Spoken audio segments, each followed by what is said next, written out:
When you're staring at a shelf of full-frame DSLRs, the biggest question isn't which one looks the nicest, but will this camera actually fit the way I shoot, and will it let me grow without forcing a premature upgrade? That's the hesitation I felt before I even pulled the Nikon D610 out of its box. In the next few minutes I'll walk through what it's like to use this camera day to day, where it shines, where it trips up, and whether it's a sensible spend for a beginner, a hobbyist, or someone who already makes a living behind a lens. Link is in the description if you want to check the product details on Amazon. First off, the D610 sits squarely in the middle of Nikon's full-frame lineup. It isn't the flagship, but it also isn't a stripped-down entry-level body. The sensor is a 24.3 megapixel CMOS chip that gives you the latitude you need for large prints and moderate cropping, while keeping file sizes manageable for a 32 GB SD card. What matters more than the number on paper, though, is how that sensor behaves when the light drops below 10 lux, the kind of situation you find at an indoor wedding reception or a nighttime cityscape.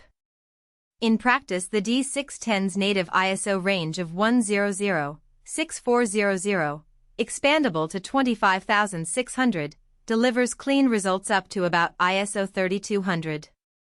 Beyond that, you start to see a gentle grain that many photographers actually like for a film look aesthetic.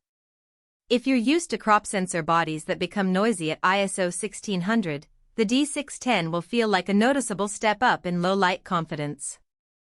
Autofocus is another place where the D610 distinguishes itself from older entry-level Nikon bodies. The 39-point AF system includes 9 cross-type sensors that sit in the center of the frame. For most static subjects, portraits, landscapes, product shots, the camera locks focus quickly and reliably. When you move to moving subjects, like kids running at a birthday party or a cyclist on a park trail, the AF holds up, but you'll notice it's not as fluid as the 51.15 cross-type systems on newer models. In real-world use, that means you can comfortably handhold a burst of 6 frames per second for action that's not too fast. If you need to track a sprinter or a hummingbird, you'll likely need a newer body with more sophisticated subject tracking algorithms. One practical strength many users overlook is the viewfinder coverage. The D610 offers 100% coverage, which means what you see through the optical viewfinder is exactly what the sensor records. That eliminates the surprise of something was cut off when you review your shots. Coupled with a 0.7 magnification, the viewfinder feels bright enough for outdoor shooting, though in dimly lit interiors you'll rely more on the rear LCD. Speaking of the LCD, the 3.2-inch screen packs 921,000 dots. It's a decent size for framing and playback, but it's a fixed, non-touch panel. That design choice keeps the body simpler and more durable, but it also means you have to press physical buttons to navigate menus. The menu system itself is a legacy Nikon layout, many layers, a few nested pages, and a reliance on the info button to toggle what's displayed. If you come from mirrorless cameras with touchscreen swipes, there's a learning curve. After a couple of days of use, you'll find the most common settings, ISO, exposure compensation, white balance, sitting on the top row of the quick menu, making adjustments fast enough for most on-the-fly situations. Battery life is a hidden cost many beginners ignore. The D610 uses the ENEL15 battery, the same cell you find in many Nikon full-frame models.